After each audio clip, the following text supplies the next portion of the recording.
écran noir. Et là, vous vous dites, la pauvre, elle a déjà que 180 secondes, mais en plus de ça, elle a un problème d'affichage.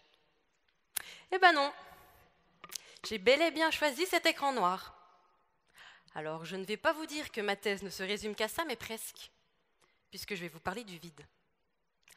Alors, le vide, qu'est-ce que c'est? Ça peut être l'absence de couleur, l'absence de matière, ça peut être rien.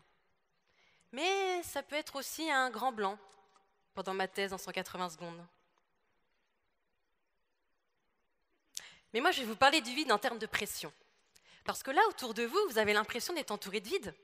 Eh ben non, vous êtes entouré de la pression atmosphérique. Alors, qu'est-ce que c'est que la pression atmosphérique? C'est environ un bar. Un bar, c'est quoi? C'est 100 000 pascals. Plus précisément, c'est 10 tonnes par mètre carré. Ça veut dire que là, tout de suite, sur vous, sur moi, on a une force d'environ 600 kilos sur nos épaules et notre tête.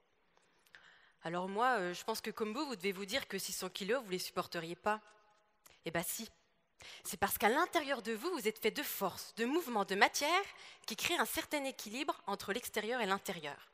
Mais si on perturbe cet équilibre, si on fait le vide à l'intérieur de vous, vous allez vous vider, vous vider, vous vider jusqu'à complètement ressembler à un raisin sec. Vous avez l'image? Alors un autre style de vide, ça peut être dans l'espace. Si on envoie un homme dans l'espace, on va lui mettre une combinaison. Pourquoi? Parce qu'avec la différence de pression, les seuils de température sont modifiés. Et de ce fait, la température d'ébullition de son sang va être inférieure à la température de son corps, et là, son sang se met à bouillir. Alors, on ne va pas m'envoyer dans l'espace, où je suis pas au courant. Mais moi, ce que je vais faire, c'est prendre une boîte solide, rigide, et je vais faire le vide à l'intérieur. Je vais complètement la vider, et je vais faire interagir une source de chaleur avec de la matière. Alors en soi, je ne fais que le vide. Mais là, la clé de mon travail, car toutes les lois physiques sont modifiées. Et c'est ça que je veux comprendre, mesurer, caractériser.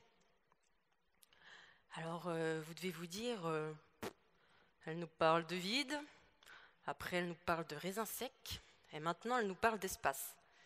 Ça fait beaucoup de choses, mais on ne voit pas trop où c'est qu'elle veut aller. En fait, c'est normal. C'est parce qu'il y a une chose que je ne vous ai pas dite. C'est que quand on m'a proposé mon sujet, on m'a dit « Alicia, on a un super sujet à te proposer, le vide. » Wow. Moi, le vide, ça ne m'a pas inspiré grand-chose. Mais on m'a ajouté « Mais si, tu verras, il y a plein de choses dans le vide. » Ok.